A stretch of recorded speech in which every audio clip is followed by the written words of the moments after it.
하나님의 말씀은 데살로니가전서 4장 13절에서 5장 11절까지입니다. 데살로니가전서 4장 13절에서 5장 11절까지 이 부분이 데살로니가전서에서 가장 핵심되는 본문이기도 합니다.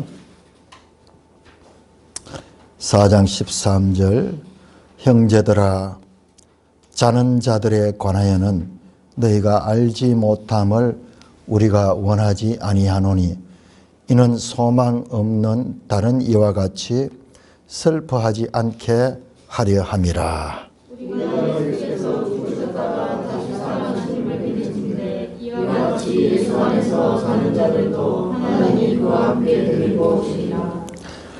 우리가 주의 말씀으로 너희에게 이것을 말하노니 주께서 강림하실 때까지 우리 살아남아 있는 자도 자는 자보다 결코 앞서지 못하리라. 주께서 오련과 천사장의 소리와 하나님의 나라의 소리로 진이 하늘로부터 강림하시니 그리스도 안에서 죽은 자들이 먼저 일어나고 그 후에 우리 살아남은 자들도 그들과 함께 구름 속으로 끌어올려 공중에서 주를 영접하게 하시리니 그리하여 우리가 항상 주와 함께 있으리라. 그러므로 이러한 말로 서로 위로하라. 형제들아 때와 시기에 관하여는 너희에게 쓸 것이 없음은 주의 날이 밤에 똑같이 이를 줄을 너희 자신이 자세히 알기 때문이다. 그들이 평안하다 안전하다 할 그때에 임신한 여자에게 해산의 고통이 이름과 같이 멸망이 갑자기 그들에게 이르니 결코 피하지 못하리라. 형제들아 너희는 어둠에 있지 아니하며 그 날이 똑같이 너희에게 임하지 못하리니 너희는 다 빛의 아들이요 낮의 아들이라. 우리가 밤이나 어둠에 속하지 아니하나니. 그러므로 우리는 다른 이들과 같이 살고 오직 깨어 정신을 차릴지라. 자는 자들은 밤에 자고 취하는 자들은 밤에 취하되 우리는 낮에 속하였으니 정신을 차리고 믿음과 사랑의 신경을 붙이고 구원의 소망에 도를 쓰자.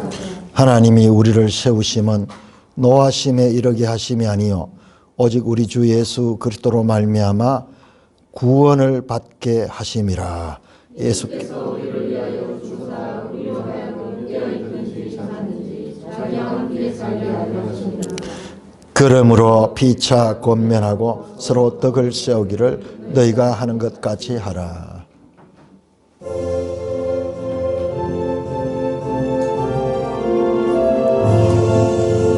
주님 우리의 마음을 여시어 말씀을 깨닫게 하옵소서. 아멘. 데살로니가전서 내용은 사도행전 17장에 보면은 사도 바울께서 어떻게 데살로니가에서 복음을 전했는가가 자세히 나와요. 그러니까는 바울 서신 특히 읽을 적에는 어떻게 읽어야 되냐 하면은 사도행전은 역사서입니다. 사도행전은 교회 역사에 관한 이야기죠. 최초의 교회 역사. 그걸 기준으로 해서 그 다음에 서신서를 연결해서 보면 에베소서 읽을 때는 19장에 보면 사도행전 19장에 에베소에서 복음을 전한 내용이 나와요. 고린도서는 또 고린도에서 있는 거 나오고 그러니까 이렇게 연결해서 읽으면은 이 서신에 우리가 그 본 뜻에 더 근접할 수가 있습니다. 데살로니가 전후서는 서신서 가운데서 가장 많은 예수님의 재림에 대한 말씀이 나오는 곳이에요. 재림이라는 단어로 안 나오고 강림이라고 나온 강림. 헬라어로 파루시아 내려오시는 거예요. 강림 내려온다. 재림 같은 단어로 쓸 수 있습니다. 우리가 읽었던 1장 10절, 2장 19절, 3장 13절, 오늘 읽었던 이 본문 4장 13절에서 또 5장 1절, 11절, 데살로니가 후서에도 강림에 대한 이야기들이 나와요. 특별히 오늘 읽었던 본문에서 예수님의 재림에 대해서 자세하게 나옵니다. 그래서 여러분 성경이 우리 아까 이 교독했던 고린도전서 15장 부활장이거든요. 여러분 고린도전서 15장은 부활장이에요. 여러분 그 안에 어마어마한 내용이 들어있어요. 저 이번에 또 읽으면서 또 새롭게 느꼈어요. 성경은 그런 책이에요. 과거에도 많이 읽고 특별히 이제 초상집에 가면은 이 성경 구절을 많이 이렇게 설교도 하고 낭독도 했는데 또 새로워요. 데살로니가 전서를 공부하면서 보니까는 또 새롭고 보완해. 서로 보완하면서 더 풍부하게 우리의 부활과 그리스도의 부활의 관계, 또한 그리스도의 재림과 우리의 부활, 그리스도의 부활과 우리의 부활이 바로 이렇게 연결 안 되고 그리스도의 재림과 우리의 부활이 연결돼. 지금까지도 알고 있었어요. 흐릿하게 알고 있었는데 이번에 집중적으로 하면서 야, 그렇구나. 주님의 부활과 우리의 부활은 거리가 너무 많이 있어. 근데 그 이유도 알게 됐어. 그 이유도 알게 됐어. 주님의 재림 때 성도들이 부활하는데 그때는 먼저 죽었던 자들 다 포함해서 그때 살아있는 자들도 있겠죠. 지금 현재 예수님 오시면 우리는 살아있는 존재겠죠. 그러나 우리 앞선 신앙의 선배들, 그들과 함께 부활한다는 말씀입니다. 우리 한국교회에서는요, 이와 같은 주님의 재림에 대한 설교를 거의 하지 않습니다. 옛날에는 많이 했어요. 옛날에 왜 많이 했냐? 일제시대 때 복음이 처음 들어왔을 때 우리나라의 형편이요, 참 말할 수 없이 어려웠거든요. 거기다 일제 또한 압제 속에 있고 이러니까는 빨리 이 괴로운 세상 지나고 주님이 오셔가지고 우리가 이 하나님 나라에 가서 좀 복된 삶을 누리기를 원하는 성도들의 소원이 있었어요.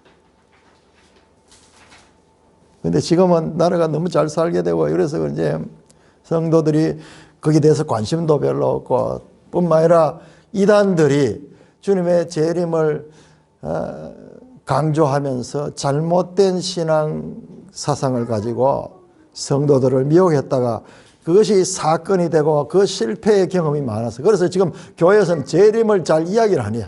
재림 이야기하면은 오히려 색안경 끄고 볼 정도로 그런 식으로 되었는데 여러분 사도신경에도 우리가 늘 고백하거든요. 저로서 산 자와 죽은 자를 심판하러 오시리라. 주님의 재림에 대한 고백이잖아요. 늘 고백하면서도 이게 하나의 입에 붙은 습관처럼 되어가지고 뜻은 잘 기억 안 하고 우리가 보내는 경우가 많이 있습니다. 아브라함 카이프라는 유명한 우리 개혁주의 이 지도자가 있었는데 그분은 목사의 설교는 이 세상의 이야기뿐만 아니라 저 하늘의 이야기도 골고루 해야 된다. 그렇게 말씀해요. 그게 바른 설교다. 그렇습니다. 그러니까 우리같이 이렇게 설교를 하면요. 성경 전체를 이렇게 하기 때문에 재림 나올 때는 재림 이야기하고 이 땅 이야기하면 이 땅의 내용 나오고 부활 나오면 부활 이야기하고 다 하는 거예요. 다. 근데 보통 설교를 어떤 식으로 하냐 그러면 목사님이 한 주제를 잡아가지고 이번 주간에는 요 주제로 하고 이번 주간은 어린이 때니까 어린이에 맞춰서 하고 어떨 때는 또 추수감사는 추수감사를 맞춰가고 이런 식으로 하다 보면 성경에 전체 내용을 볼 수가 없어요.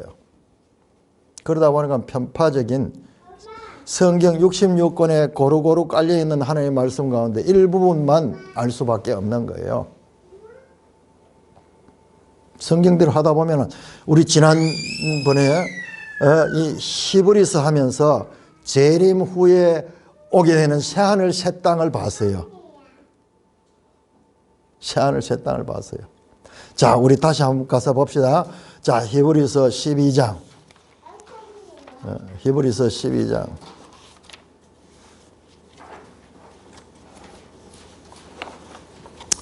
22절, 24절, 22절에서 24절. 그러나 그 앞에 나오는 내용은 너희는 만질 수 있고 불붙는 산과 침침한 흑암과 폭포, 신의 산에 이런 것이 아니고, 옛날 구약 성도들은 신의 산에서 하나님의 법을 받았거든요. 너희는 신의 산에 받은 게 아니고 너희가 이런 것은, 그러나 너희가 이런 것은 시온산과 살에 계신 하나님의 도성인 하늘의 예루살렘과 천만 천사와 하늘에 기록된 장자들의 모임과 교회와 만민의 심판이신 하나님과 및 온전하게 의인 영과 새 언약의 중보자인 예수와 및 아벨의 표보다 더 나은 것은 뿌린 피라. 무슨 말이야?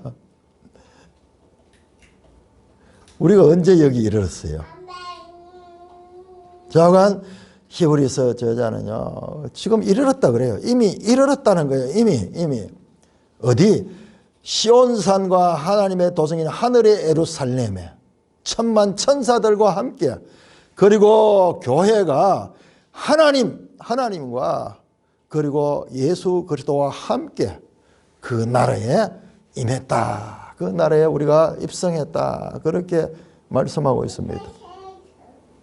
언제 우리가 여기에 입성한 적이 있어요? 아니, 히브리서는 우리보다도 2000년 전에 기록된 건데 그때 언제 여기 간 적이 있어요? 여러분, 바로 시작된 종말론이에요. 예수 그리스도를 믿고 하나님의 자녀가 되었기 때문에 이미 그 나라에 속한 자가 된 거예요. 예수님 안에서 이미 그 나라에 속한 자가 되었습니다. 그러나 아직 우리가 온전하게 거기에 입성하지는 않았어요. 그래서 그 유명한 시작된 종말론, 이미 그러나 아직. 지금 히브리서가 이미 우리가 하나님 나라로 편입된 백성이지만은, 그러나 아직은 우리가 그 나라의 완성된 상태에는 있지 못하다라는 것을 말씀합니다. 그러니까 여러분들, 지금 이와 같은 시작된 종말로 가는 이것을요, inaugurated eschatology 그런 거예요. inaugurated 가면 취임했다 하는 거예요. 취임, 대통령 취임사 할 적에 inaugurated speech라 그러는데, 이미 그 하나님 나라에 들어가는 거예요. 그래서 장차 마지막 때에 일어날 일이 이미 우리는 그 속에 포함되었다는 거예요. 그래서 이 시작된 종말론이라는 성경 해석의 기본 원리 없이 이 내용을 보면 거짓말이에요. 무슨 거짓말, 이런 거짓말이 있어. 언제 그 들어가서 지금 현재 그 고난당하고 있는 그 히브리 성도들인데, 뻥치고도 이런 큰 뻥이 어디 있어? 절대 해석할 수 없습니다. 신약성경 시작된 종말론, 이건 신약성경 전체가 다 그래요. 회개하라, 하나님 나라가 왔다. 예수님의 초성부터 그래요. 어디 하나님 나라가 왔어? 하나님 나라가 이미 시작됐다. 신약성경은 전부 그거예요. 전부. 오늘 우리가 공부하게 되는 이 데살로니가도 마찬가지예요. 자, 다시 데살로니가 4장으로 들어가 봅니다. 성경 그냥 읽는다고 되는 것이 아니라요, 공부를 해야 되고요, 목사들은 바로 가르쳐야 돼요. 그러니까 이 시작된 종말론은 성경 해석의 기본이거든요. 시작된 종말론, 구원 계시의 발전성, 그리고 하나님 주권과 사람의 책임. 제가 10년 동안 목회하고 성경 연구하면서 발견한 이 세 가지 기본 원리, 이 세 가지 기본 원리가 없으면요, 성경은 늘 이해 안 돼요. 늘 이해 안 됩니다. 아니, 하나님이 주권자라며, 하나님이 모든 것을 다 예정하고 하나님이 다 행하신다며. 그러면 우리가 할 일이 뭐지? 그 문제. 그 다음에 왜 구약에서 그렇게 절기를 가리키고 제사를 가리키다 지금 오늘 와서 보면요. 그런 이야기 하나도 안 나오잖아요. 그런 이야기 하나도 안 나와요. 뭐지? 구원 계시의 발전성, 시작된 종말론, 하나님의 주권과 사람의 책임, 이 세 가지는 우리가 성경을 공부하는데 기본 원리예요. 바탕에 깔려 있어요. 바탕에 깔려 있어. 이 원리 없이 공부를 하니까는 온갖 잘못된 해석이 다 도출되는 거예요. 그런데 분명히 성경을 가지고 이야기해요. 그런데도 불구하고 성경을 바로 볼 수 없는 것이 이런 기본 틀이 없기 때문에 그런 것입니다. 자, 본문으로 가서 보겠습니다. 4장 13절 보세요. 여러분들 자세히 보면은 특별히 이 바울 서신은 보면 뭐 이야기가 막 연결되니까는 잘 어디에서 꺼내야 될지 잘 몰라요. 자, 4장 9절부터 한번 보세요. 4장 9절. 자, 형제 사랑에 관하여는, 그러면서 주제가 있어요. 형제 사랑에 관하여는 9절에서 12절까지 말씀했습니다. 그 다음에 13절부터 자는 자들에 관하여는, 그 다음에 5장 1절에서 때와 시기에 관하여는 주제가 있어요. 지금 주제들을 가지고 바울이 설명하는 거예요. 우리 성경이 띄어쓰기라든지 이런 단락불이 잘 안 되어 있기 때문에 이런 걸 찾기가 어려워요. 자세히 보면 이제 그렇게 나와요. 자, 자는 자들에 관하여. 자는 자들이 누구냐? 자는 자는 16절에 보니까는 15절까지도 뭐 14절에도 예수 안에 자는 자들. 자는 자가 많은데 그 자는 자가 누구냐? 16절에 보면은 나옵니다. 16절 끝에 그리스도 안에서 죽은 자들. 예수 믿고 죽은 자들. 성도인데 죽었어. 죽은 자들. 그들은 어떻게 되는가? 예수님이 재림도 안 했는데 죽어버렸어. 그러면 그들은 이제 저주를 받고 그들은 지옥에 가는가? 이해가 안 되잖아요. 근데 예수님이 곧 오신다 그랬는데 오시진 않고 그 전에 죽었기 때문에 그 사람들은 그 예수님의 재림의 영광에 참여하지 못하게 되는가? 현실적인 질문이잖아요. 그런데 성경에서는 죽은 자를 갖다 자는 자라고 표현해서 자는 자. 13절, 14절, 15절, 16절에 가서야 비로소 자는 자들이 그리스도 안에서 죽은 자들이라는 표현을 합니다. 그러니까 하며 이 표현에서 잠이라는 것은 깨어나는 거잖아요. 깨어나는 거. 그래서 이 성경에는 이 용어 속에서 이미 부활할 것에 대한 전제가 나타나 있습니다. 스데반이 죽었을 때요. 스데반이 잔이라 그렇게 해요. 스데반이 돌에 맞아 죽었는데 스데반이 잔이라 그렇게 합니다. 나사로가 죽었는데 예수님께서 그건 죽은 것이 아니라 잔다. 내가 나사로를 깨우러 간다. 그렇게 해요.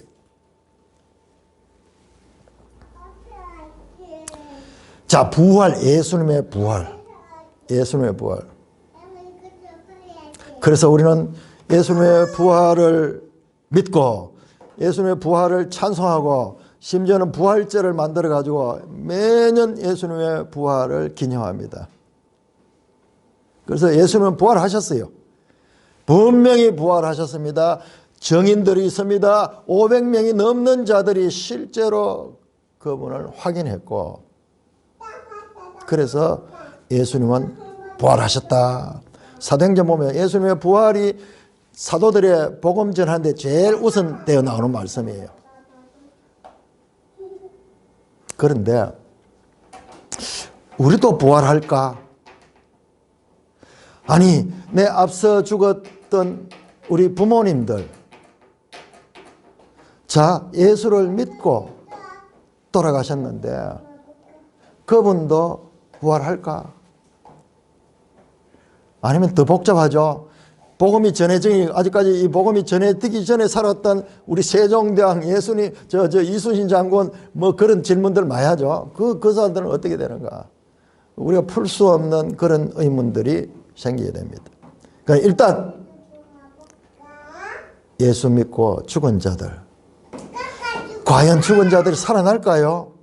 여러분, 그 시신을 한번 보세요. 시신을 보세요. 아무 표정도 없고, 만져보면 사늘하고 딱딱해요. 딱딱해.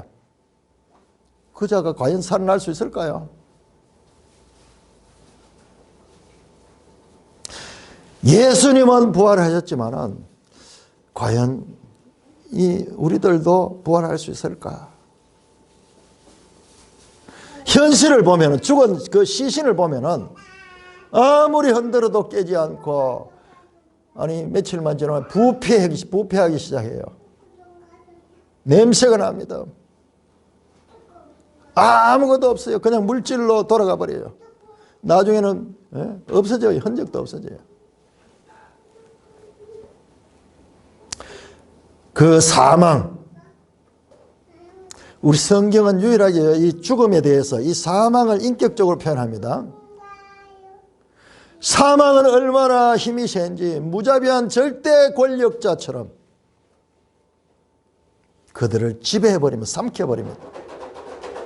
그러니까 이런 몸을 가진 인간들이 부활할 것이라고 하는 것은 성경은 이야기하지만은 우리가 느끼기에는 마치 희망 고문과 되지도 않을 일을 희망을 주는, 그래서 사람들에게 뭔가 믿지 못할 것을 믿게 하는 것처럼 희망 고문처럼 들릴 수가 있습니다.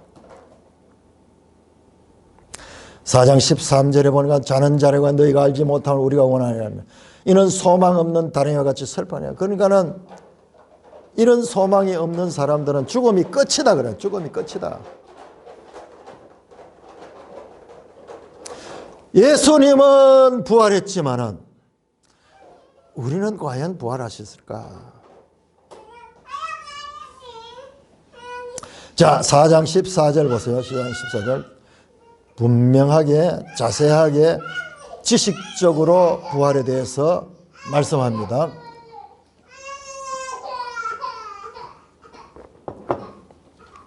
(4장 14절) 같이 읽읍시다. 시작. 우리가 예수께서 죽으셨다가 다시 살아나심을 믿을진대 이와 같이 예수 안에서 자는 자들도 하나님이 그와 함께 데리고 오시리라. 자, 예수님이 죽었다가 살아남을 믿는다. 다 믿습니다. 1세기 성도들은 다 믿었고 실제로 이 사람들은 확인한 사람이에요. 예수님의 부활을 믿는다면 이와 같이 예수 안에서 자는 자들, 성도들 가운데 죽은 자들은 하나님이 그와 함께 데리고 오시리라. 그런데 부활한다고 안 되고 하나님이 그와 함께 데리고 오신다 그렇게 이야기했어. 그런데 16절에 보니까는 죽은 자들이 먼저 일어난다 그래. 일어난다 그래요. 부활한다는 거예요. 부활한다는 거예요.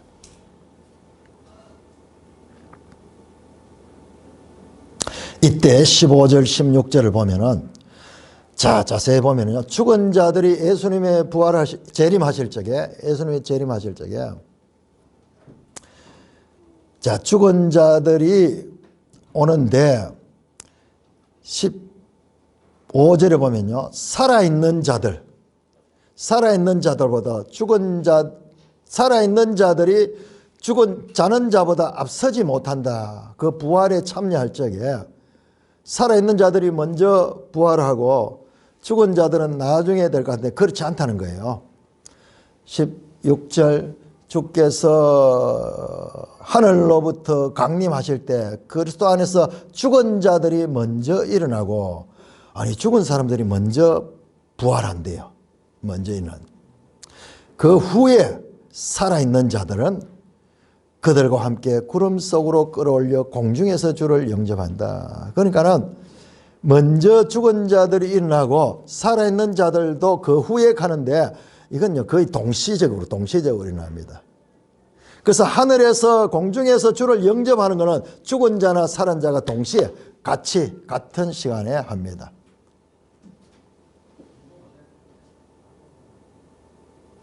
죽은 자와 산자. 그런데 순서적으로는 죽은 자들이 먼저 일어나고 그 다음에 살아있는 자들도 그렇게 변화를 받습니다. 죽은 자들은 죽었다가 부활할 것이고 살아있는 자를 부활한다 하면 좀 그렇죠. 살아있는 자는 죽지 않게 되면 그냥 변화돼요. 부활체로 변화돼요. 변화됩니다.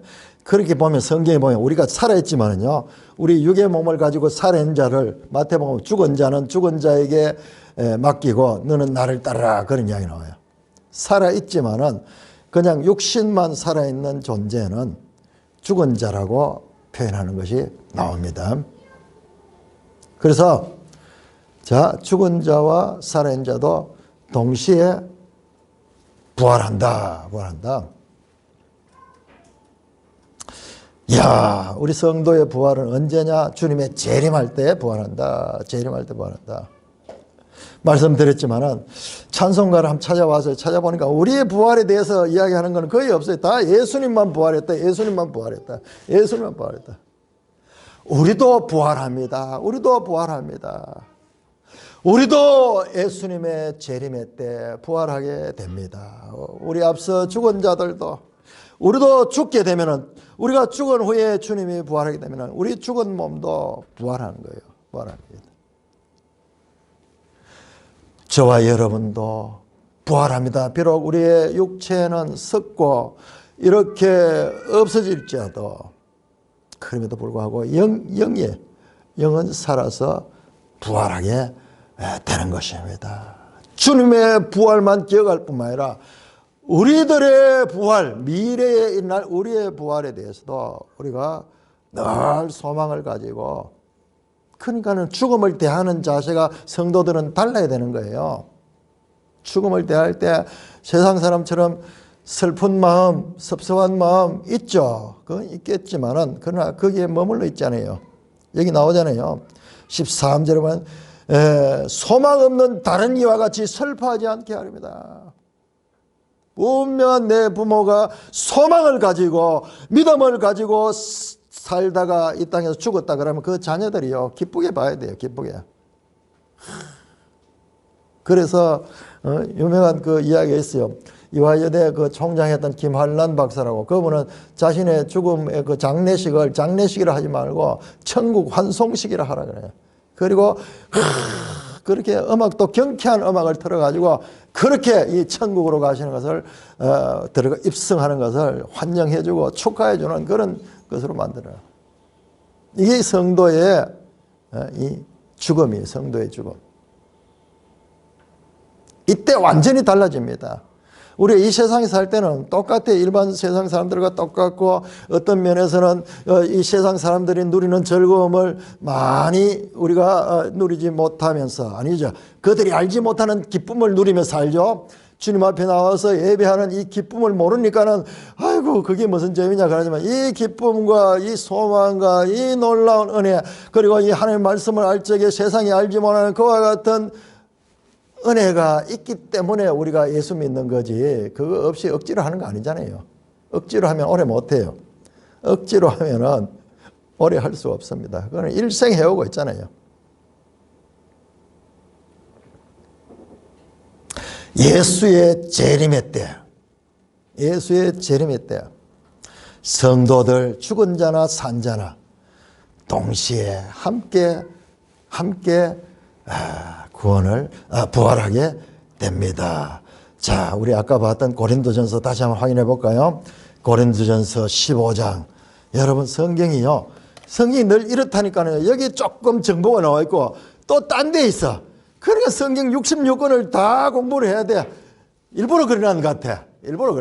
보물 찾기를 하는데 한쪽에 딱 보물을 못 알아보면 쉽게 찾을 수 있는데, 아니야, 여기도 찾고 저기 찾고 그러면서 성경 66권을 다 돌아다니도록 만들어 놨어. 자, 고린도전서 15장 말씀드렸죠. 1절에서 11절까지 제일 처음에 예수님의 부활은 사실이다.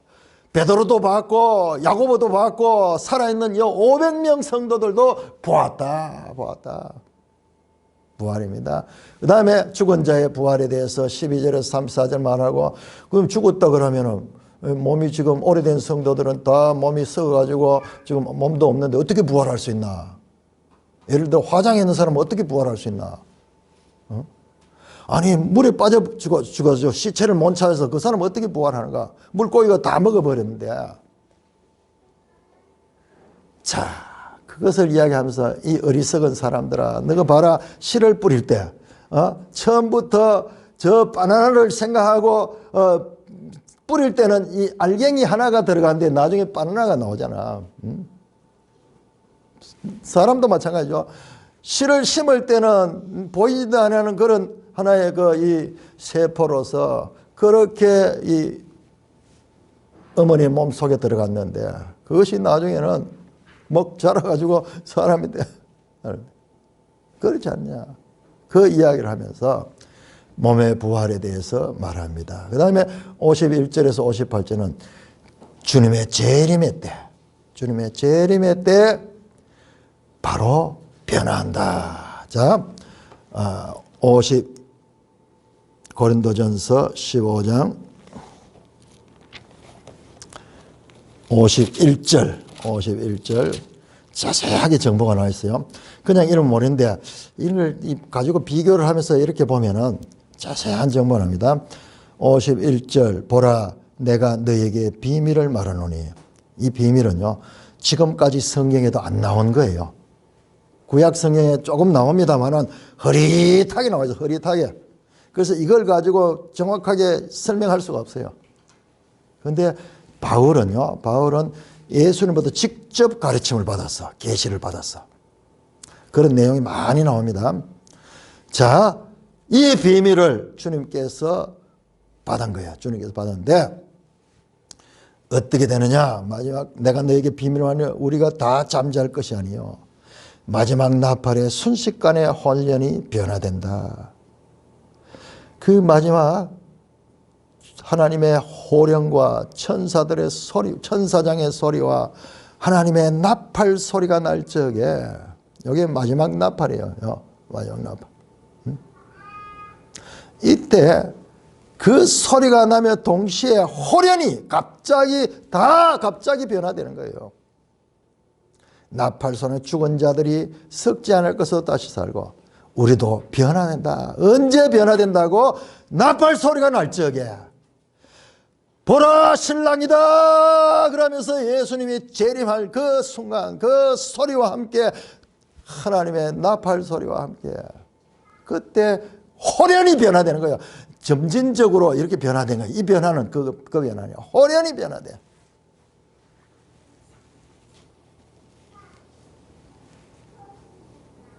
언제? 나팔 소리가 날 적에. 이게 아주 과학적이에요. 살아남은 자도 들림을 받아야 되거든요. 이따가 더 자세히 설명하겠습니다. 자, 그런데 예수님의 부활과 성도들의 부활은 너무 거리가 멀잖아요. 한번 생각해 보세요. 예수님은 언제 부활했습니까? 초림하셔서 부활하셨어요. 그러면 그 다음에 예수 믿고 죽은 성도들은 바로 그때 또 부활하거나 예수님처럼 그렇게 계속 부활하면 믿겠는데 아무도 부활 못해서. 그런데 성경에 보니까는 예수님의 재림 때 동시에 부활해. 근데 예수님의 부활과 성도의 부활과는 너무나 거리가 멀어. 너무나 거리가 멀어. 여러분, 우리가 레위기 공부할 때 한번 생각해 보세요. 초실절 나오죠. 초실절은 6월절 기간에 포함돼요. 6월절과 무교절 1월 14일에서 21일까지 요 때인데 무교절 때는 요 기간 안에 여기에 초실절이에요. 초실절. 예수님은 부활의 첫 열매입니다. 첫 열매라고 성경에 분명히 나옵니다. 나중에 한번 찾아보고요. 자, 그런데 이 초실절이 있고 그 다음에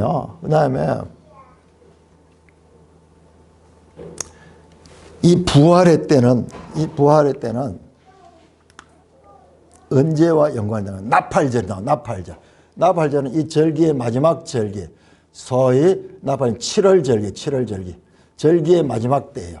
이거는 정월 1월 달이고 시작의 때고 그때 7월 1일이 나팔절이에요. 7월 10일이 대속절이에요.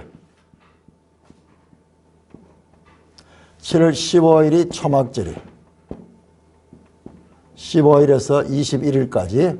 그리고 22일이 거룩한 대회 날이에요. 그러니까는 이 마지막 절기의 나팔절과 이 부활의 이 초실의 첫 열매와 이 마지막 기간은 간격이 이렇게. 그러니까 이 마지막 절기가 이것이 예수님의 재림과 연관해요. 재림과. 이거 예수님의 초림과 연관이 되고, 그 다음에 6월절은 교회 시대.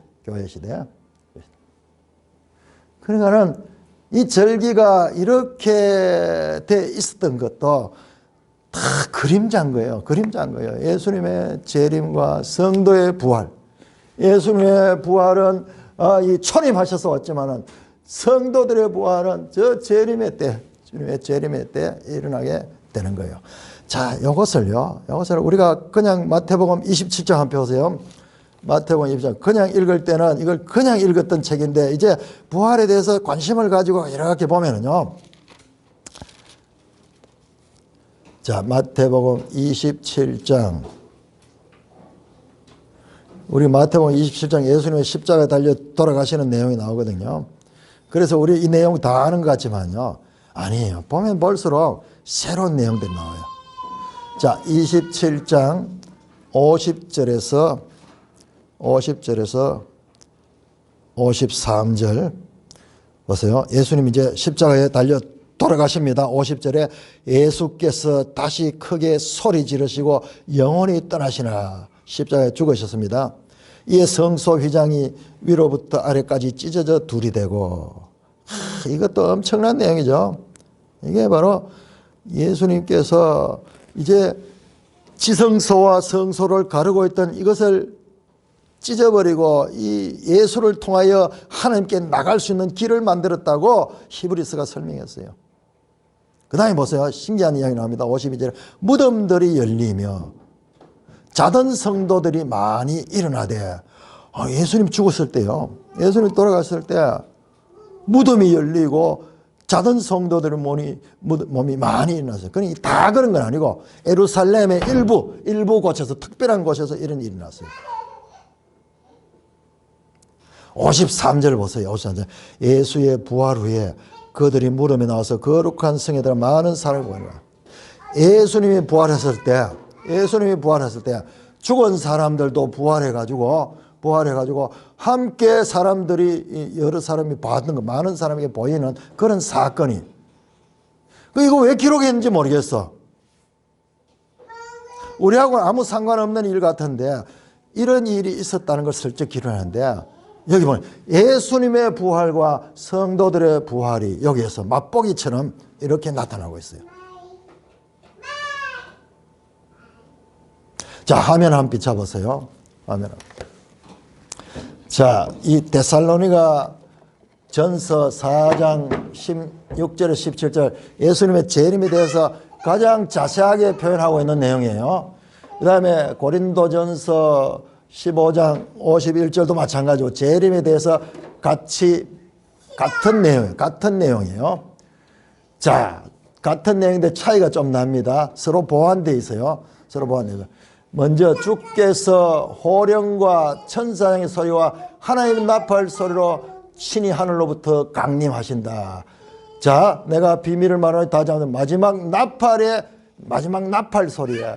여기는 소리를 이야기하는데 마지막 나팔 소리만 이야기하고 있어. 여기는 하나님의 나팔 소리뿐만 아니라 천사장의 소리와 주님의 소리, 주님께서 호령하신 거예요. 다 이루었다 하시면서 임하시든지 주님의 소리가 나요. 그 소리는 마치 우레와 같은 소리가 되어서 참으로 두렵고 떨리는 소리인데, 이게 모든 세상 사람들이 다 듣는 소리예요. 이 부활의 때에, 이 재림의 때에 온 세상이 보게 돼요. 이때 그저 한 번도 있지 않은 그런 사건이에요. 호령 천사장의 소리, 하나님의 나팔 소리, 엄청나고 두리고 떨리는 소리가 일어납니다. 자, 여기는 마지막 나팔 소리가 난다 그래요. 같은 내용, 여기 더 자세히 되어 있죠. 더 자세히 되어 있습니다. 하늘로부터 강림하신다. 이 나팔 소리가 나는데, 이 나팔 소리가 난다. 자, 마지막 나팔 소리가 난다. 마지막 나팔 소리가 하늘로부터 나고 있습니다. 이때요, 이때 보니까 나팔 소리가 날 때, 이때 순식간에 호련이 다 변화된다고 고린도전서 말합니다. 순식간에 호련이 다. 여기는 그게 안 나와 있어요. 나팔 소리 하늘로부터 강림하신다. 죽은 자들이 먼저 일어난다. 좀 비슷한 의미는 나오지만은 이건 더 자세히 나오죠. 요 소리 나는 이때 순식간에 호련이 다 변화가 된다. 자, 나팔 소리 나면 죽은 자들이 썩지 않을 것을 다시 살아고 마찬가지입니다. 자, 이 나팔 소리와 함께 강림하실 때 죽은 자들이 먼저 일어나고, 자, 죽은 자들이 먼저 일어납니다. 여기도 죽은 자들이 먼저 일어나는 것이 나와요. 먼저라는 말은 없지만은 순서로 보니까는 우리가 뒤에 나오는 걸 보니까는요. 자, 그런데 새로운 정보가 나옵니다. 죽은 자들이 먼저 일어나는데 어떻게 일어나냐? 썩지 아니할 것으로 다시 살아납니다. 부활체. 변화된 몸.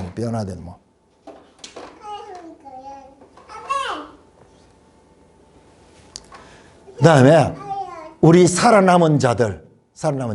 자, 예수님이 재림할 때 살아남은 자들도, 자, 여기 보니까는 우리도 가는 거야. 여기는 죽은 자들 말고 살아있는 자들이에요. 살아있는 자인데 변화되는 거야. 살아남은 자들도, 자, 여기는 변화된다는 말은 우리 살아남은 자도 그들과 함께 구름 속에 끌어올린다. 여러분, 이 변화가 돼야지 여기 올라갈 수 있어. 여러분, 우리가 이 몸을 가지고 올라가면 가다가 다 없어져 버려. 없어져 버립니다. 뿐만 아니라 숨도 못 쉬고 이 공중에 올라 들어가면요. 그런 상태 돼요. 그러니까 보니까는, 야, 요때 같이 죽은 자들도 썩지 않을 것도 변화되고, 살아있는 자들도 이때 변화돼서 부활체를 입는 거예요. 그렇게 되면은 그들과 함께, 죽은 자들과 함께 구름 속으로 끌어올려. 그러니까 죽은 자들이 일어나는 것도 무덤에서 나오잖아요. 이 땅에 있잖아요. 살아있는 자들 땅에 있으니까 이 죽은 자나 산 자가 여기서 구름으로 끌어올려 들어가려. 하늘로 끌어올려 가지고 공중에서 주를 영접한다. 공중에서 주를 영접한다. 변화에 대해서, 여기는 그 변화에 대해서는 말씀이 없는데, 신령한 몸으로 변화된 몸을 가지고 그렇게 부활하게 될 것이라고 말씀합니다. 여러분들, 우리가 레위기 보았잖아요. 레위기 25장 한번 열어보세요. 매일 성경 바로 앞으로 찾으면 되잖아요. 레위기 25장 희년에 관한 말씀이 나왔어요. 레위기 25장 25장이 전부 희년에 관한 말씀인데, 25장 9절 보시면, 일곱째 달 열흘날은 속죄니 너는 뿔나팔 소리를 내되 전국에서 뿔나팔을 크게 불지다. 자, 원래 나팔절은 7월 1일인데 요 희년 때 나팔은, 희년 때는 나팔을 언제 부냐? 요 대속죄일에 나팔을 불러요. 그래서 7월 10일이 희년의 시작이에요. 50년마다 하면은 이 희년의 시작인데, 이 희년 때는 7월 10일 날에 나팔을 봅니다. 전국에서 뿔나팔을 크게 불지면 큰 소리로 온 이 팔레스타인 지역에서 나팔 소리 나면서 희년이 시작이 되는 거예요. 희년이 시작해요. 우리 치면 사이렌 소리가 전국에서 동시로 쫙 7월 10일 날 이렇게 되면서 희년이다! 이제 자유로 돌아간다. 그렇게 표시된 거예요. 여러분 이거 한번 보세요. 이 희년이요. 희년이 지금 이 마지막 나팔 소리가 날 적에 이 변화받아서 이제 이 부활하게 되는 그 모습을 담고 있지 않습니까? 여러분 계시록 11장 15절에 보면요. 7번째 천사가 7번째 나팔을 붑니다. 그때가 바로 우리 한번 찾아볼까요? 자, 계시록 11장. 요한계시록 11장.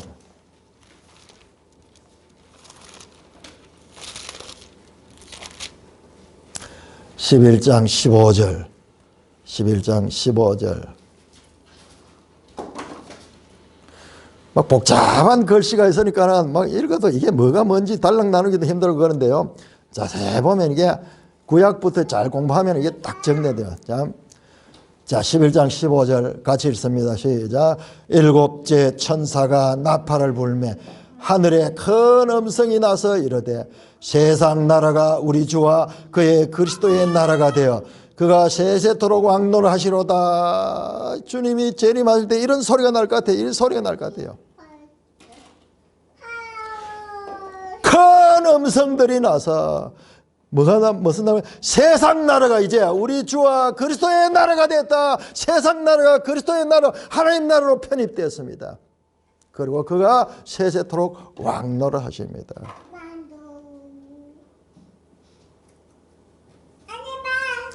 자, 우리가 레위기에서 봤던 희년의 그 나팔 소리, 그리고 절기 속에 있던 그 나팔절.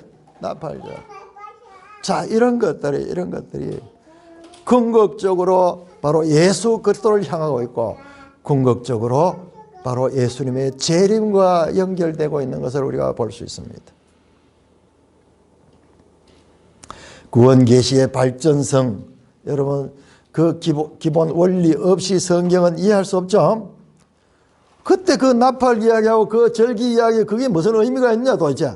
이것이 이런 식으로 연결되면서 바로 예수 그리스도를 가리키고 있습니다. 여러분 이런 개념을 가지고 성경을 보면 새롭게 보여요. 이야, 변화가 일어나는구나. 성경 여기저기에서 그 변화를 말씀하고 있어요. 자, 빌립보서 3장.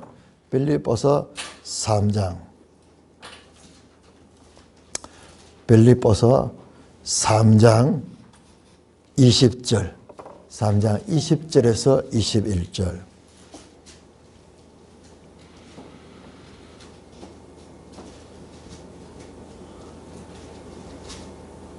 (3장 20절에서 21절) 우리 한 목소리로 읽겠습니다.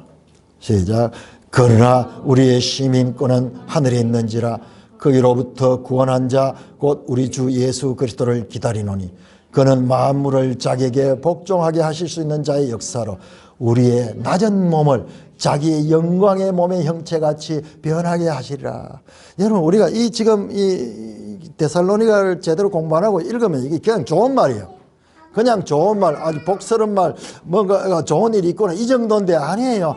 지금 분명하게 우리의 시민권은 하늘에 있고 주 예수가 재림할 적에 우리 이 낮은 몸, 병들 수도 있고 그리고 이 썩을 수도 있는 이 몸이 아니라 영광의 몸의 형체로 변화되어서 이 하나님 나라에 들어가게 되는 거예요.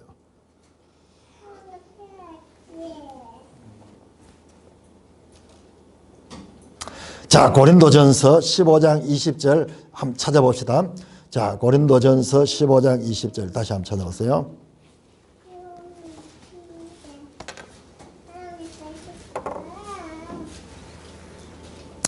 고린도전서 15장 20절입니다. 같이 읽습니다. 시작. 그러나 이제 그리스도께서 죽은 자 가운데서 다시 살아나사 잠자는 자들의 첫 열매가 되었도다. 자, 예수님 부활하셨죠? 예수님의 부활은 죽은 자들이 다시 부활하게 되는 첫 열매예요. 첫 열매. 초실절.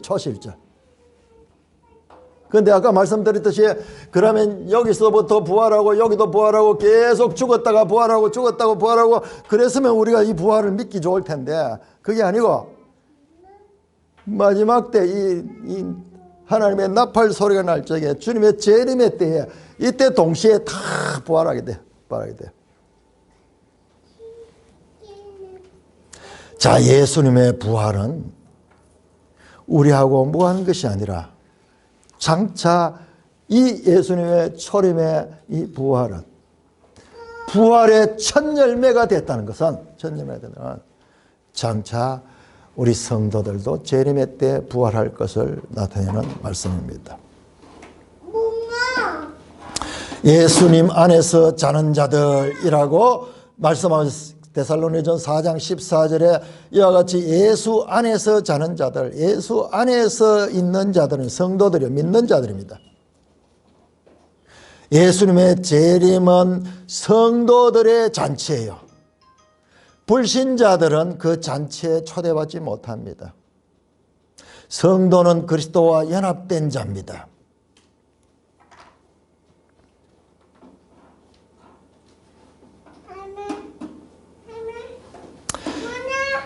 자, 재림의 때 다시 데살로니전서 5장 1절에 가면 5장 1절에 가면 형제들아 때와 시기가 너에게 설 것이 없다. 때와 시기에 대해서는 말하지 않습니다. 때와 시기는 언제 예수님이 재림하는가, 어느 때 재림하는가 이것은 가르쳐주지 않았어요. 가르치는다. 친히 예수님께서 가르쳤습니다. 마태복음 24장 36절 예수님이 이렇게 말씀합니다. 그러나 그 날과 그 때는 아무도 모르니 하늘의 천사들도 아들도 모르고 오직 아버지만 아신다. 예수님 자신도 어느 때 재림한지 모른대요.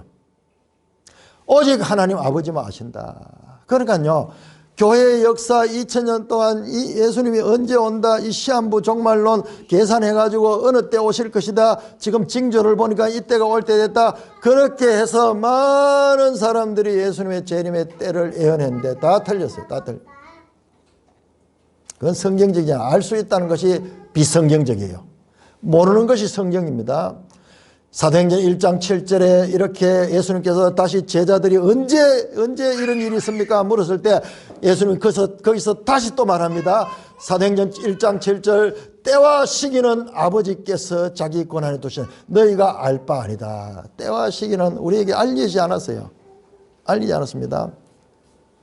그러니까 주님의 재림의 때와 시기에 대해서 성경에서 일관되게 우리가 알 수 없도록 했습니다. 이게 복음이에요. 우리가 아마 때와 시기를 미리 알고 있다 그러면 우리의 신앙이 얼마나 흐트러질 수 있겠어요.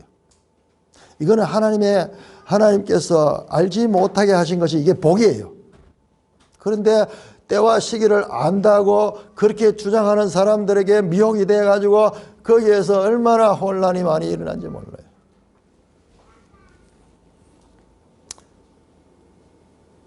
그래서 마태복음 25장 1절에 13절은 슬기로운 5처녀를 이야기하면서 기름을 준비하는 삶을 살아야 된다.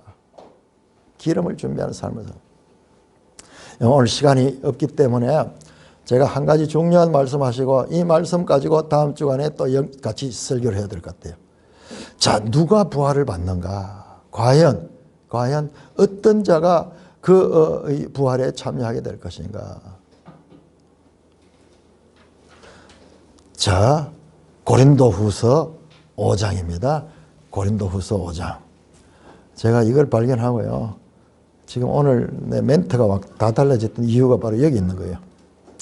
고린도후서 5장 2절에서 5절까지 우리 한번 찾아봅시다. 자, 이건 저도 처음 발견했는 건데 좀 깊이 달아야 되는데 일단 맛만 한번 보고 우리가 다음 주간에 이 부분을 한번 자세하게 살펴보도록 하겠습니다. 자, 고린도후서 5장 2절에서 5절까지 교독하겠습니다. 고린도후서 5장 2절 참으로 우리가 여기 있어 탄식하며 하늘로부터 오는 우리 처소를 더듬기를 간절히 사모하노라. 이렇게 이루는 우리가 모순자들로 가리니 참으로 이 장막에 있는 우리가 찜진 적 같이 탄식하는 것은 벗고자 함이 아니요 오히려 더디고자 하니 죽일 것이 생명의 산편과 되게 하려 함이라. 곧 이것을 우리에게 주시게 하시고 보정으로 성령을 우리에게 주신 이는 하나님이시니. 여러분 좋은 말이죠. 그건 좋은 말인데 이게 무슨 뜻인지 설명할 수 있겠습니까? 참 어려운 이야기예요. 그런데 이번에 데살로니가를 하면서 이게 열려요. 그러니까 하나님 방법이 이렇게 되어 있어요. 제가 성경을 부지런히 연구하도록 만들어놔서 이걸 하면은 이게 또 열리고 이게 열리면 또 이게 열리고 이래서 전체적으로 알아갈 수 있도록 설명해 볼게요. 5장에 참으로 여기서 단지 하늘로 오던 처소를 더디기를 간절히 사모한다. 이게 도대체 무슨 말이야? 도무지 이해할 수 없죠. 자, 우리의 이 땅 속에서 사망되면서 늙고 병들고 죽을 수밖에 없는 우리의 육신을 가리킵니다. 육신. 그래서 우리의 이 육신은요, 이것은 소망이 없어요.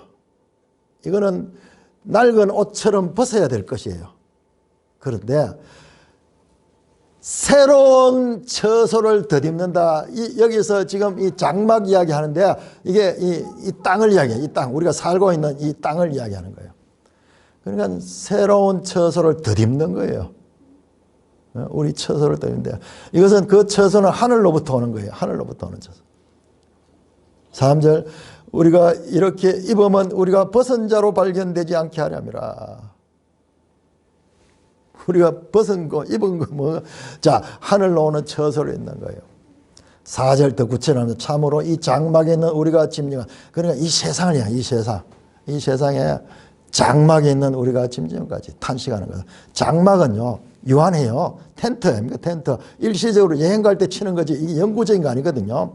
그래서 이 장막에 있는 우리가 짐승까지 탄식하는 것은 벗고자 함이 아니요. 우리가 여기 살면서 아무리 영광스러운 이 세상에서 높은 지위를 가지고 있고 이 훌륭한 이 명성을 가지고 있고 많은 재산을 가지고 있는 사람들도 탄식할 수밖에 없어요. 왜냐하면 우리의 몸이 욕된 몸이에요. 낮은 몸이에요. 이것은 늙고 병들고 그리고 나중에는 쉬어서 죽을 수밖에 없는 몸이에요. 그러니까요. 어느 누구도 자랑하지 못하는 거예요. 최근에 가장 실감나는 것이 이어령 교수 돌아가시면서 그분이 영상을 남겨서 이제 자기는 대장암인데 항암 치료 안 하고 항암 치료 해봤자 뭐 그 고통만 더 길게 될 것이고 살 만큼 살았으니까는 부인하고 자녀들에게 절대로 하지 마라 그렇게 하고 이제 죽음을 맞아 들어가면서 많은 글도 남기고 영상도 남기면서 말하더라고요. 여러분 유튜브 나옵니다. 여러분 잘 계세요 하면서 이런 모습을 극하고 얼마 안 돼가지고 돌아가셨어요. 아무리 이 땅에서 이 장막 속에서 영화를 누렸다 해도요 아무것도 아니에요. 욕된 몸이 욕된 몸. 그렇기 때문에 이것 가지고는 안 되고 이것을 벗으려고 해도 벗을 수도 없고 오히려 덧입어야 돼. 하늘의 것을 입어야 돼. 제가 자꾸 이야기하면 편입한다 그 이야기를 하잖아요. 덧입어야 돼요. 그것이 뭐냐? 이 죽을 것이 생명에 삼킨 바 되는 거예요. 여러분 이 생명은 하나님 것입니다. 하나님 것. 우리는 지금 죄와 사망 가운데 죽을 수밖에 없는 존재예요. 이것이 영원한 생명으로 들어가는 거예요. 그러니까 바울이 이걸 표현하는데 이게 무슨 말인지 우리가 알 수 없죠. 그런데 이제 이 다른 성경들하고 쭉 맞춰보면 분명히 나온 거예요.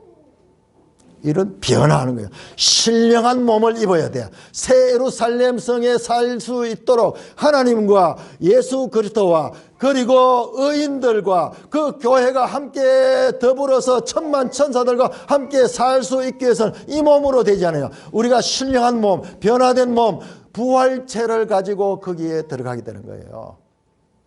그러니까 생명에 먹혀야 돼요. 생명에 먹혀야 돼요. 5절 보세요. 5절 중요합니다. 5절. 이것을 우리에게 이루게 하시고 이것이 뭐예요? 무엇을 이루게 하시나? 바로 이 죽을 것이 생명의 산피가 되는 것. 다른 말로 하면 신령한 몸으로 변화받는 것. 이와 같은 변화를 우리에게 이루게 하시고, 이걸 이루게 하시는 게 누구냐 그러면은, 이루게 하시고 보정으로 성령을 우리에게 주신 이는 하나님이시다. 자, 하나님이 이 모든 것을 이룹니다.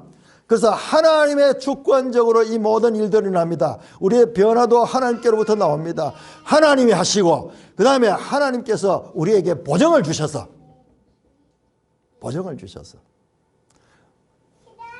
아무리 앞으로 장차 이 좋은 일이 우리에게 일어날 것이라고 말해도 우리가 믿기 어려워요. 뭐냐, 아무것도 뭔가 가진 게 없어. 그런데 보정을 주셔서, 보정. 성령이 우리 속에 내주하도록 하셨는 거예요. 지금까지 저는 성령을 가리키면서 성령 주제가 중요하죠. 강조했죠. 예수님께서 다락방 강에서 성령을 강조했었죠. 그래서 성령, 내가 간 후에 그가 너에게 와서 너희 속에 내주할 것이다. 그리고 그 성령이 오셔서 교회가 생기고 그렇게 했죠. 교회는 성령의 공동체고 모든 신약은 성령으로부터 시작돼요. 뿐만 아니라 그 성령이 우리 속에 내주해서 우리의 인격을 변화시키고 우리를 성도다운 삶을 살게 할 뿐만 아니라 거기서 끝나는 보정이에요. 보정. 주님의 재림 때 부활에 참여하게 될 보정이 바로 성령이에요. 성령.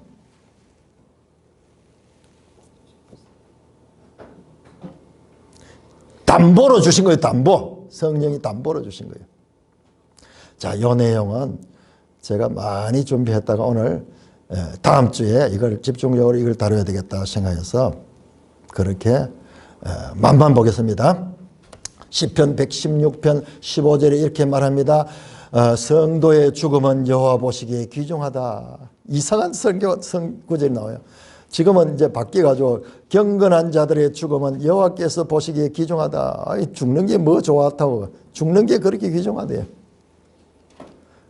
또 그런 이야기 나옵니다. 계시록 14장 13절에 또 내가 들으니 하늘에서 음성이 나서 이를 기록하라. 지금 이후로 주 안에서 죽는 자들은 복이 있다. 뿐만 아니라 성령이 있을 때 그러하다. 그게 맞장구를 쳐. 맞장구이다. 그들이 수고를 거치고 쉬더니 이는 그들이 행한 일이 따름이라. 주 안에서 죽는 자들은 복 있는 자예요. 여러분, 주 안에서 죽는 자는요, 복 있는 자입니다. 최고의 복을 누리는 자가 주 안에서 죽는 자예요. 그러니까는 우리 성도의 죽음을 가지고 세상에서 소망 없는 자들처럼 그렇게 봐서는 안 돼요. 그리고 우리는 끝까지요, 우리 정신이 흐려지기 전에 말씀을 제대로 알고 깨달아서 우리가 이와 같은 소망을 계속 확인하면서 이것이 우리 속에 확실하게 믿음으로 자리 잡고 있도록 노력해야 돼요. 이후로 주 안에서 죽는 자들은 복이 있다. 여러분 얼마나 감사해요. 이 땅에 무슨 소망이 있어요. 다 늙고 병들어 죽습니다. 다 늙고 병들어 죽습니다. 누구도 예외가 없습니다. 그러나 주 안에서 죽는 자들은 복이 있습니다. 그 복이 왜 복인가? 오늘 나오잖아요. 주님의 강림할 때 주 안에서 부활하여서 변화된 몸을 가지고 주님과 함께 그 나라에 편입될 수 있기 때문에 그렇습니다. 사랑하는 형제 자매 여러분, 성도는 죽음이 앞에 있을지라도 소망이 있습니다. 여러분, 우리가 이 세상에 살면서 예수 믿는 것 때문에 많이 양보하는 것 같고 때로는 무슨 이 어려움을 당하는 것 같기도 하죠. 아무것도 아니에요. 우리에게 당한 고난은 우리에게 다가올 영광에 비하면 아무것도 아니다. 바울은 그래서 끝까지 이 순교까지 할 수 있는 믿음을 가진 거예요. 우리가 이 소망을 확실하게 가져야 돼요. 이 땅에서 잠시 누리는 영화를 위해서 영원한 그 영광을 놓쳐버리는 어리석은 자가 되어서는 안 돼요. 그 반대로 이 땅에서 어려움이 있다고 해서 그것에 눌려가지고 참으로 어두운 삶을 사는 게 아니라 이 고난은 우리에게 그 영광으로 주어질 보상에 비하면 아무것도 아니다. 죽음은 마지막이 아니요 오히려 영생의 관문임을 믿으면서 죽음에 임할 수 있는 것이 성도의 비밀이에요.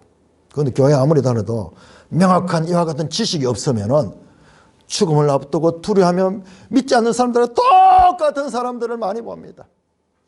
찬양대도 하고 심지어는 목사도 되었지만은 죽기 싫어서 부들부들 떨면서 그렇게 두려워하며 죽음에 종된 모습으로 있는 자들은요. 왜 그러냐 그러면은 교회 다니고 지도자까지 됐지만 이 말씀이 내한테 새겨지지 못했는 거예요. 성도는 소망으로 죽음을 맞이할 수 있는 자입니다. 여러분 그리스도인은 분명히 예수님의 재림 때 영광스럽게 부활하여 그 나라에 편입될 소망을 가진 자입니다. 자 그러면은 그 영광스러운 미래 주님을 맞이할 수 있기에 가장 잘 준비하기 위해서는 우리가 어떤 삶을 살아야 될 것일까요? 많은 사람들이 주님의 재림을 기다린다 해가지고 현실을 다 무시해버리고 그렇게 살았어요. 그렇게 살았습니다. 여러분 제가 히브리서를 지금 마지막 설교를 하면서도 그때 시간이 없어서 못했는데요. 여러분 히브리서의 그 새 예루살렘 성에 들어가까지 나오잖아요. 그게 12장이고 13장에 가면 뭐 나오는가 하면 형제 사랑하고 그 다음에 너희들을 서로 사랑하며 그리고 너희를 지도하는 그 목사들 교역자들을 좋은 관계를 가지고 그렇게 하면서 전부 생활 이야기. 성도들의 이 땅의 삶을 겸손한 마음으로 잘 살아야 될 것을 가리키는 내용이에요. 13장 한번 보세요. 12장에는 그 새 예루살렘까지 나오는데 13장에 가면 지극히 현실적인 이야기. 서로 사랑하고 용서하고 용납하고 서로 돕고 베풀며 서로 이해하고 서로 사랑해라. 서로 존중해라. 데살로니가전서는 마찬가지예요. 5장 들어가보세요. 5장 들어가면은 자 이렇게 재림을 이야기하면서도 5장에 가면은 형제들아 그러면서 사랑 안에서 가장 귀히 여기며 서로 화목해라. 형제들아 14절 권면하니 게으른 자를 건기하며 마음이 약한 자를 격려하고 힘이 없는 자를 붙들어주며 모든 사람에게 오래 참아라. 여러분 게으른 자들 보고 열심히 일해라 그래요. 재림이 오니까 뭐 재림 때 들림 받으면 되지. 그런 거 아니에요. 그런 거 아닙니다. 항상 기뻐하라. 쉬지 말고 기도하라. 범사에 감사하라. 예수 안에서 너희를 향한 하나님 뜻이다. 성령을 소밀치 말며 예언을 멸시지 말고 범사에 해를 좋은 거다. 악은 어떤 모양이로 버려. 철저하게 현실 삶에서 교회 안에서 서로 사랑하며 주님을 사랑하며 이웃을 향하여 사랑을 베풀 것을 말씀합니다. 이게 최고로 재림을 잘 준비하는 겁니다.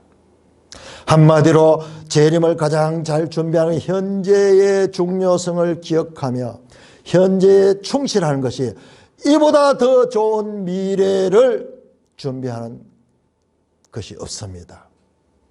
현재가 없는 미래는 존재할 수 없기 때문입니다.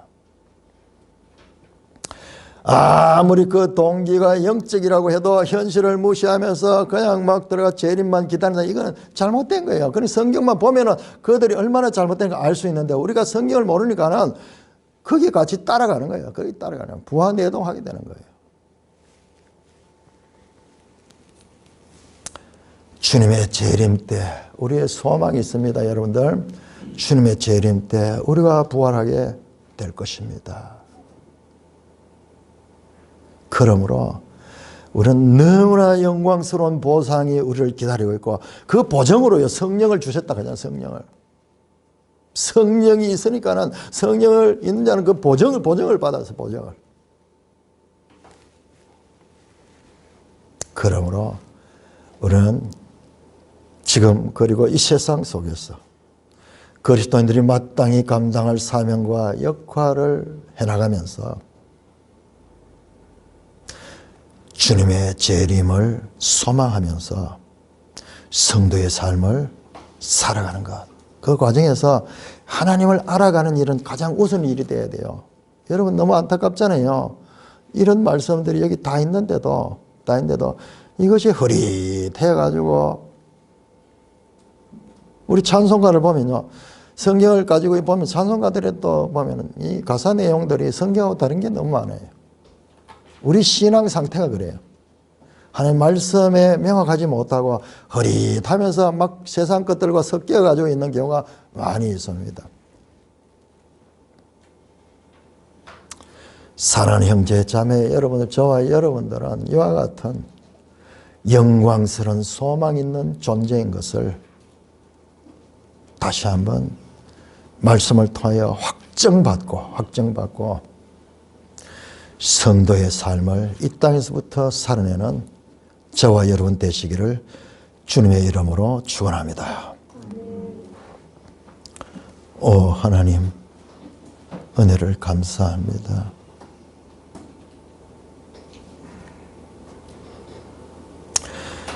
주님의 재림이 이와 같이 우리에게는 영광스러운 날이 될 것임을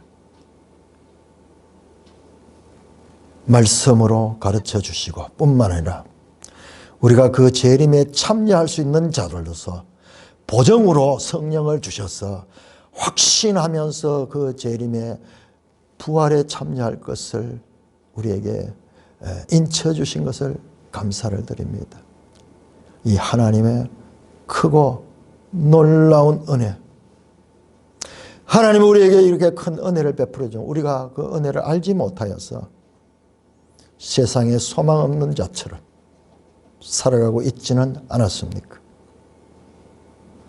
이 모든 것들을 지난 날로 족하게 하여 주옵시고 우리 속에 내주하시는 성령을 따라서 더 하나님의 자녀다운 삶을 살다가 소망 있는 죽음을 맞이하는 산돌의 지체들 되게 하여 주시옵소서.